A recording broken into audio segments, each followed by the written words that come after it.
Setelah termeterainya perjanjian khianat antara Inggeris dan Siam atau dikenali sebagai Perjanjian Bangkok pada tahun 1909 Masihi, negeri-negeri Melayu seperti Patani, Setol dan Yala secara rasminya berada di bawah penguasaan Kerajaan Siam.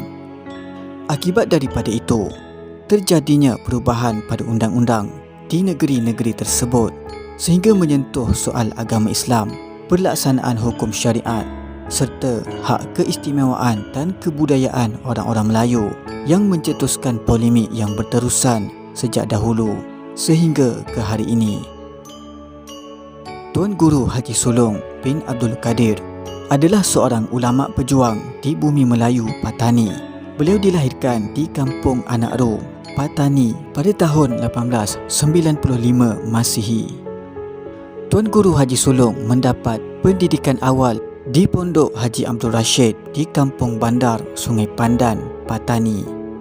Setelah umurnya mencapai 12 tahun, Tuan Guru Haji Sulong dihantar menimba ilmu di Tanah Suci Mekah di bawah bimbingan Syekh Zainal Abidin Al-Fatani. Pada tahun 1924 Masihi, Tuan Guru Haji Sulong telah pulang ke Patani dan beliau telah mendirikan pondok pengajiannya yang bernama Madrasah Al-Ma'arif Al-Wataniyah untuk menyebarkan ilmu agama. Madrasah Tuan Guru Haji Sulong tidak bertahan lama kerana diarah tutup oleh pihak Kerajaan Siam. Walau bagaimanapun, Tuan Guru Haji Sulong tetap meneruskan dakwahnya dengan menyampaikan ilmu agama di masjid-masjid di Patani. Sebagai seorang ulama, Tuan Guru Haji Sulong bukan hanya aktif di dalam menyampaikan ilmu agama sahaja. Beliau juga peduli dalam setiap perkembangan politik di tanah airnya, lebih-lebih lagi pada hal-hal yang berkaitan dengan soal agama dan bangsa. Sekitar tahun 1944 Masihi, Tuan Guru Haji Sulong telah menubuhkan satu pertubuhan bagi mempertahankan undang-undang syariat.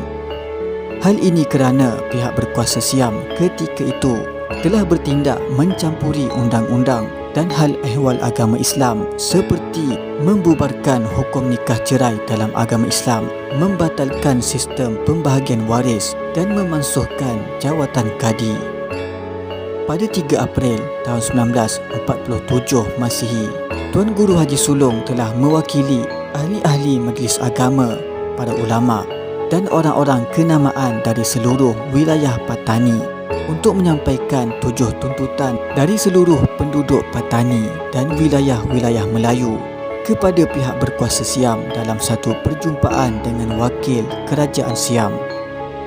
Di antara 7 tuntutan itu adalah pihak Kerajaan Siam hendaklah mengiktirafkan undang-undang Islam, bahasa Melayu dan bahasa Siam dijadikan bahasa rasmi, serta 80% pemimpin-pemimpin bagi wilayah-wilayah Melayu hendaklah dilantik dari kalangan orang-orang Islam. Namun malangnya, kesemua tuntutan itu tidak dihiraukan oleh pihak Kerajaan Siam.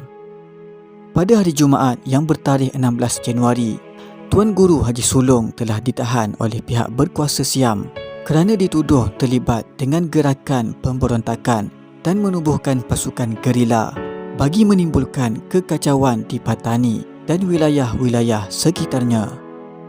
Akibat daripada itu, Tuan Guru Haji Sulong telah dijatuhi hukuman penjara selama 7 tahun. Namun hukumannya telah dipendekkan menjadi 4 tahun. Kemudian beliau dibebaskan dan kembali pulang ke Patani pada tahun 1952 Masihi. Namun pada tahun 1954 Masihi, seluruh penduduk Patani dikejutkan dengan misteri kehilangan Tuan Guru Haji Sulong secara tiba-tiba.